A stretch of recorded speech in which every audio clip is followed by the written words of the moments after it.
My name's Deputy Inspector General of Police, Dr. Shehu, PSC. To talk about PRAWA, Prisoners Rehabilitation and Welfare Action, we have a very, very good rapport, good understanding, and good synergy between the police and PRAWA for many years. It is an institution that concerns primarily on respect of dignity and human rights, which the police are supposed to be part of it. And also capacity building to the police to enable them to perform effectively and efficiently in conjunction with the fundamental respect to the fundamental human rights as enshrined into the Nigerian constitutions of 1999. It's very, very beneficial, and at the same time in building capacity and enabling the police officers to perform credibly when they go out to discharge their duties. The police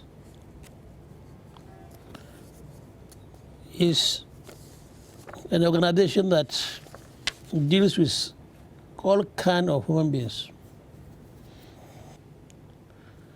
When they come across a police officer, they deserve to be respected by police in ensuring not only their security and safety, but also in respecting their dignity and human rights.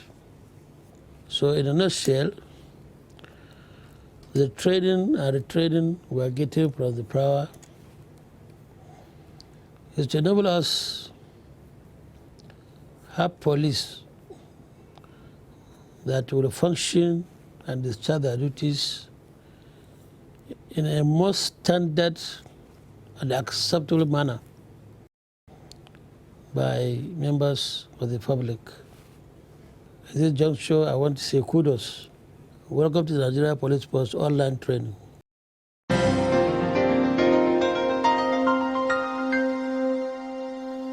You are welcome to a new course we are taking on children's rights. In the course of our discussions, we'll be learning how we are going to build a children-friendly Nigerian police force. But before we go into talking about the course, we need to look at the rationale. Why are we really taking this course? Why is it important for us to discuss children's rights in terms of human right-based policing?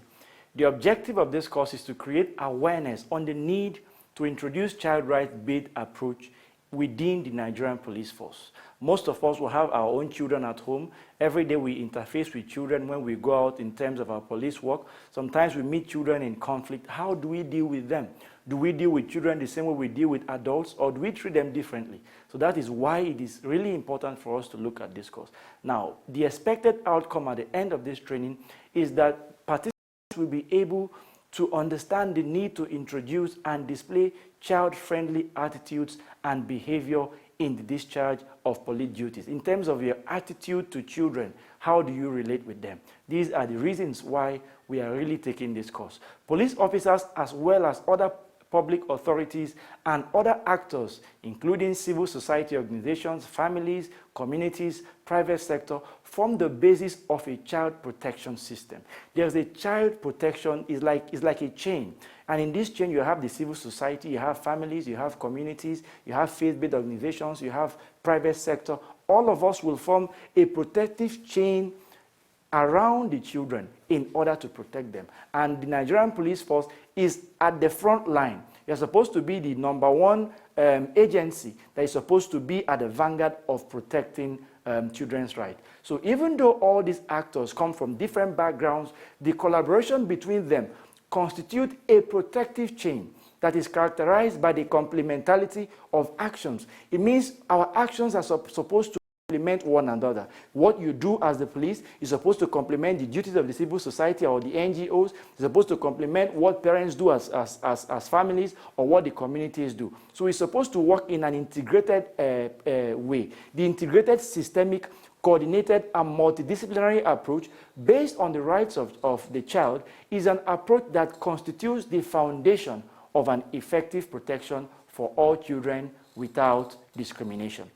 Now, police officers are the link in the chain of protection. They are often the first contact with children that the children have with the justice system. You are the very first contact. When a child is in conflict and he needs the protection of the law, who does he go to first? The Nigerian police. If a child is probably his right is being violated and he wants to seek redress through the judicial system, who is the first person he goes to? Is the Nigerian police. So you are supposed to form a protective shield at the front line in this protective chain regarding children's rights. The quality of this first contact is fundamental because it affects the subsequent response of other actors. Now, if the Nigerian police is supposed to be the first at the front line in protecting children's rights, if you don't take the issues of children's rights as important as if you don't take it as seriously as it should be taken, what do you think the other actors are supposed to do?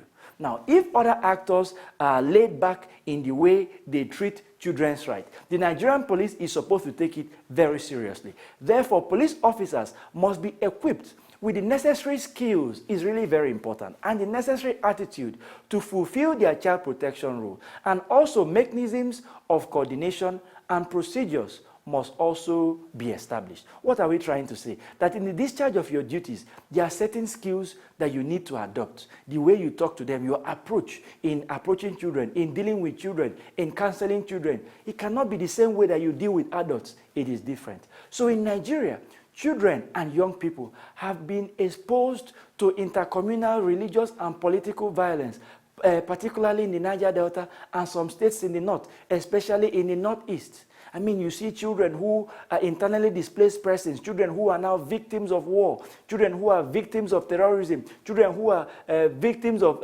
bandit activities. You understand? Probably in the northeast or in the Niger Delta. You come in contact with them. How do you deal with them? So children and young people have been exposed to all of this violence, to gender discrimination, to labor exploitation, to marginalization, and all forms of violence. We see it every day. Children hawking on the street. We see child labor. We see child trafficking. These are the plight of children in Nigeria. And it is your duty as a law enforcement officer to protect the rights of these citizens. Also, children that are in conflict with the law are victims of ill treatment during police custody and unfair justice. When a child is in custody, how is the child treated? Is the child maltreated? Is the child treated fairly? It is very important. Police officers are the gateway to the judicial system, and therefore they must play this key role. They must play with professionalism. It is important. And here, respect is very important. Empathy is very important. Compassion is very important. You must show compassion to the children. You must treat them differently from the way you treat adults. Understanding that children, their sense of, they have not fully developed. Their sense of reason has not fully developed. A child cannot reason like an adult. So even if a child committed a crime or an offense, it is your duty to be able to find out the mindset of that child first before dealing with the issue. This will help you in order to treat the child better than you treat an adult. International laws and standards and national laws are important as they form the legal basis for all the interventions. We have international laws, we have regional laws, we have national laws. These laws are very important. They are the basis on which you will deal with children. Because if you go outside these laws, it means you are also violating the rights of children. However, to make children's rights a reality, it is important to go beyond the laws and to adopt practices suitable to the age of the child. What we are trying to say is this: beyond just what is written in black and white in the law, you must adopt suitable practices that takes into cognizance the age of the child. If someone is 18, for instance, and someone is 10 or 7, The same way you treat someone who is 18 is not the same way you treat someone who is 10. So what it means is that beyond what is written in the book, you must also adopt suitable practices to the age of the child. Develop specific competencies such as interviewing techniques, how you interview the child, how you talk to the child. Do you put the child at ease? When the child comes in contact with the police, does the child run away? Or does the child feel at ease? Does he feel that, okay, he or she is talking to a friend? It is very important. And reporting practices tailored to the child's developmental stage, and to learn ways to work effectively with social, judicial, educative, medical, and other services. There are other people who are also working with children. How do you work with them? The Nigerian juvenile system must be measured against the parameters set by the United Nations. There is a United Nations parameters that have been set. So we need to measure our juvenile system to see how it measures up, to see if line by line, if it measures up or if it falls below. If it falls below, what do? We raise it up. If it aligns, what do? We try to enhance it. We try to what? To strengthen it. So we need to measure it against the parameters set by the United Nations and other international and regional organizations. Nigeria was in the forefront of the nation's commitment to the rights and to the welfare of the child. Nigeria is at the forefront. We have signed, we are signatories to treaties, we are signatories to international laws that say this is how we will treat our children. So those things that we have said we are supposed to do as regards children's rights, it is your responsibility as the duty enforcer to ensure that those things are enforced. Nigeria enacted the Children and Young Persons Act as far back as 1943, and it was subsequently adopted in northern Nigeria in 1958. So you can see that many decades ago, Nigeria signed that we are going to enhance, we are going to protect, and we are going to promote children's rights and young persons' rights, and this we must do. Nigeria was also among the very first set of countries in the world to ratify the United Nations Convention on the Rights of the Child, the UNCRC, of 1991, and we domesticated it when we signed the Child Rights Act in 2003. So you can see that Nigeria has a history of protecting the child right by enacting laws that will help in the promotion of the child's right. Now, the Child Rights Act defines a child. How do we define a child? A child is someone, a person under the age of 18. Never mind that today we have children who are probably 15, from 14. You see that people are even have matured beyond their age. But whether the person is 6 feet tall or 5 feet tall, as long as you have not reached the age of 18, you are considered a child, according to the Child's Rights Act. The Children and Young Persons Law, Cap 21, of Laws of Northern Nigeria, 1963, defines a child as any person who has not attained the age of 14. That is really very important. That has not attained the age of 14. But the African Union Charter on Rights and Welfare of the Child of 1990 defines a child as every human being below the age of 18. So you can see that the Child Rights Act says 18 years, the African Union Charter says what? 18 years. The Convention on the Rights of the Child, 1989, defines a child as every human being below the age of 18, unless under the law applicable to the child maturity is attained earlier. So you can see that from all of this, the Child Rights Act, the African Union Charter has said define a child as someone who is below the age of 18. So regardless of whether the person has developed or not, once you are below 18 years, it means in the eyes of the law, you are still a child. Now, the Children's Rights Standard and Principles derived from the United Nations Convention on the Child on the Child Right, the UNCR, and other international human rights instruments are guiding principles. These principles, the UNCRC, is what guides us. It's what guides all the countries that are signatory to the treaty. It guides them in being able to domesticate their national laws that deals with children's rights. The best interest of the child is the primary consideration. What we are trying to say is that the primary consideration when dealing with children's rights is the interest of the child, not the interest of the parent, not the interest of the guardian, not the interest of even the society. The child, his interest must be considered first. According to the Article 3 of the UNCRC, the best interest of the child is the primary responsibility. This principle touches on every aspect of the child's life. It means that whenever decisions are to be taken that affects children's life, the impact of those decisions must be assessed to ensure that the best interest of the children are the main consideration. Once you want to deal with children, once you want to take decisions involving a child, what do you consider? The interest of the child should be the primary consideration. The interest of other persons such as parents, the community, the state should not be the overriding concern. The overriding concern has to be the interest of the child. Now, the second principle, Article 2, deals with non-discrimination on any ground. You also realize that in our earlier modules, when we talked about your right as a police officer, we talked about non-discrimination.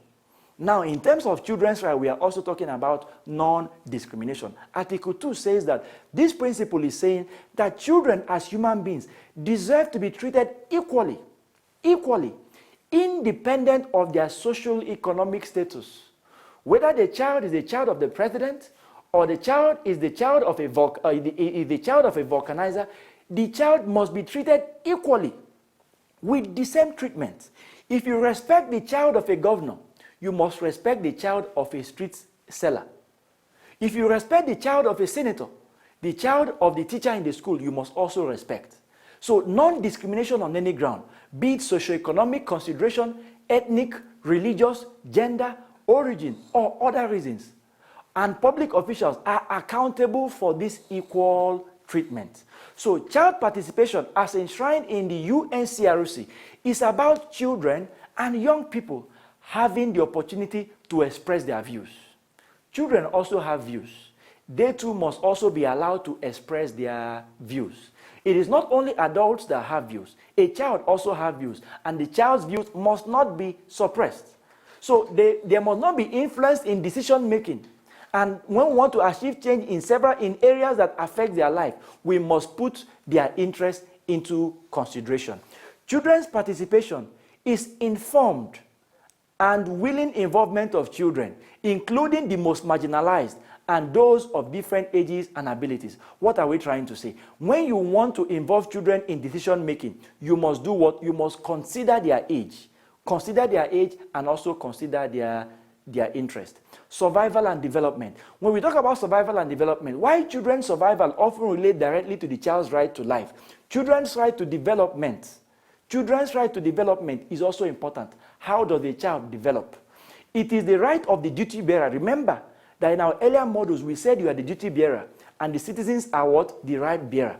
As a duty bearer, it is your responsibility to ensure the survival and development of children to the maximum extent possible. I need to stress this.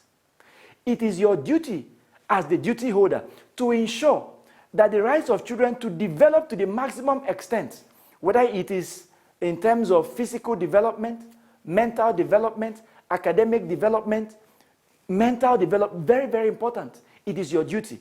We see things like child labor. It is your duty to ensure that child labor is what? Is eliminated.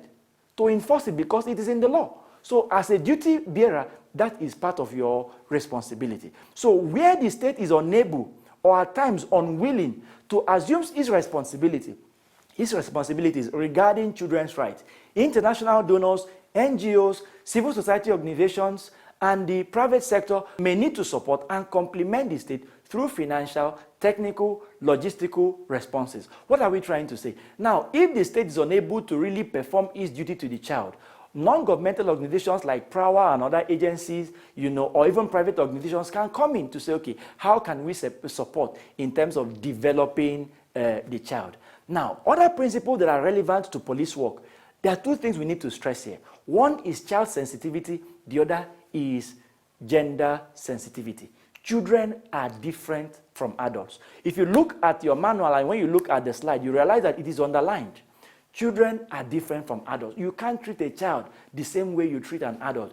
Children do not understand or reason the same way you reason. You are an adult. So in dealing with the child, you must deal with the child remembering that he is only but a child and may not be as fully developed as you. As a result, adults must adapt approaches, languages, techniques strategies, and reasoning to take into account the evolving perspective of the child in order to truly engage with them.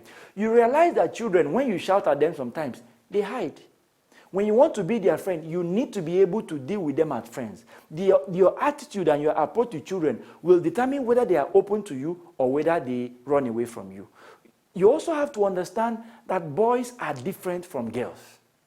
Boys are exposed sometimes to different violence or to different situations than the girl child. So boys and girls need different treatment because they are exposed to different types of violence. The development of their emotions are different, but most of all because gender inequality exists. What are we trying to say? We are saying that boys are different from girls. So in treating the boy and the girl, you must take this into cognizance. You must also take gender inequality into consideration while dealing with the girl child. We've come to the end of this class. In subsequent modules, we are going to be looking at how to enhance children's rights in the course of policing. Thank you.